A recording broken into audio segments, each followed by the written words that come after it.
Ahí está Camila Delgado, la ilustre representante del Carnaval de Molino. Espectacular, se preparan también, porque se viene el Carnaval de Molino en el Valle de Azapa.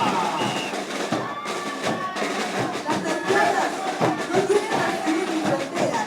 Es por ello que durante el desarrollo de nuestro carnaval con la Puesta del Sol se puede ver como nuestras arqueadas se asemejan mucho a aquellas arqueadas de Puno y también de Oruro.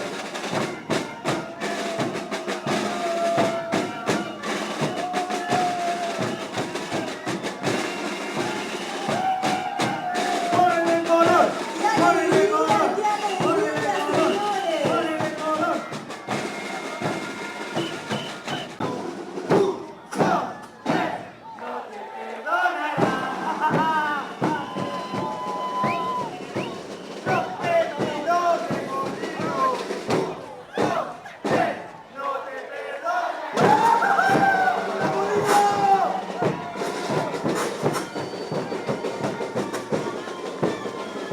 Los pepinos, los choclos presentes, la viuda, ahí está la viuda también, se preparan.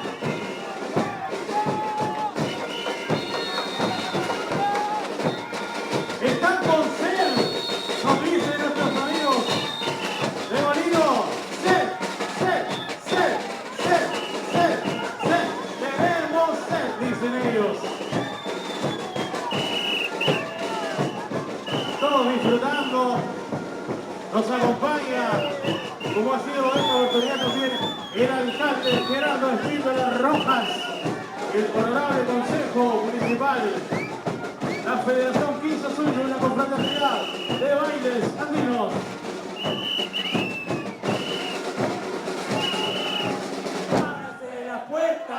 Ábrase las puertas, que viene llegando, Carnaval de Yuta, viene visitando,